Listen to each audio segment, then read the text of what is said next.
Spoke to you previously a little bit about the Afghan situation and the Afghan refugees coming here. It seems a little bit at the moment we can be tempted to say, oh, it's all settled down and it's all right. It's only because it's gone off the 24-hour news cycle. There are still many things happening in that Afghan situation and in the situation of them coming here. You're with Mission Live. This is Roger from the MSC Mission Office. Before we start, a couple of things that I want to mention. My apologies for Tuesday morning. I was trying to do a live presentation and I got lost in the technology. The gremlins were at work. The camera wasn't working, so sorry, we're back online. Just a reminder that for the season of creation, which I spoke about on Sunday, we had a very successful and nice planting of native bushes and trees here at the monastery. Planted 23 plants in, and practically the whole community was involved in that. So I'll have more about that as time goes on.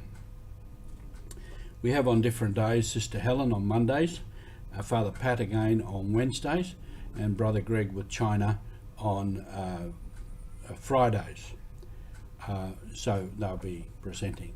And please, if you have any comments, let us know how it's going, if you like it or what you like.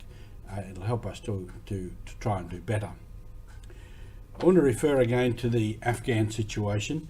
We have up on our website, www.mscmission.org.au. You can find a place there with information on the Afghan situation and those people who are trying to do something. This group is called the Independent Humanitarian Advocacy, a group of people who have been in Afghanistan, know the situation, know many of the people that are coming here as refugees, and they're trying to do something for them on the ground. And the indications are that although they might get coverage from the Australian government system, there might be many day-to-day things that they can't handle.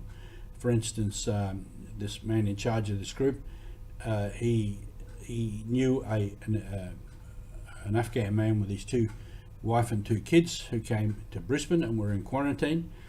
This man was an interpreter or had some job in the government, and he rang up and said they're all sick. They didn't have COVID. They had a cold, and they were all sniffling and snuffling and had headaches and didn't feel real good at all. And the government health people who came to see them did nothing about that, nothing at all.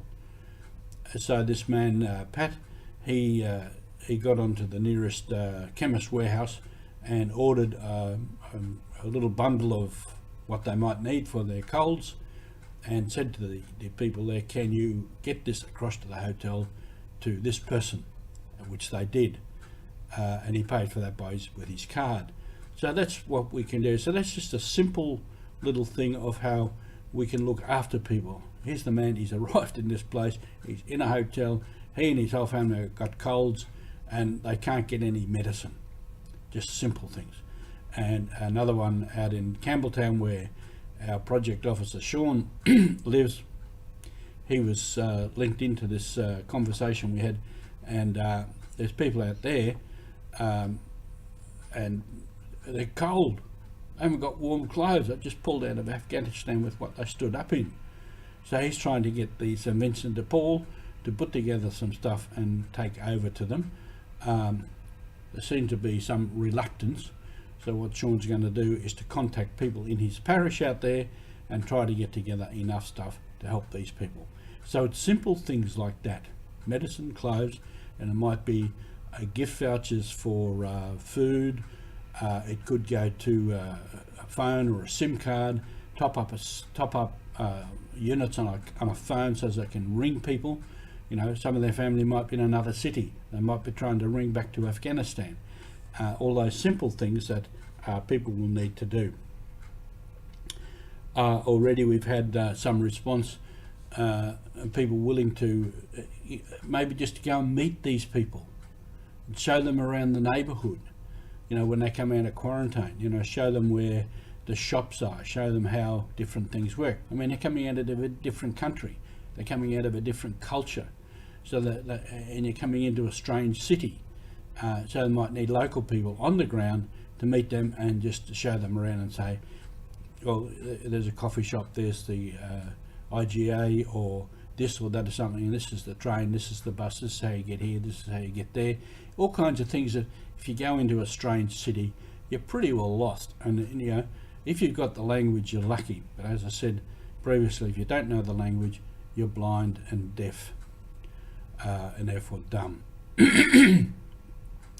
So there's all kinds of little things we can do to help these people get along, and that situation will go on for quite some time yet.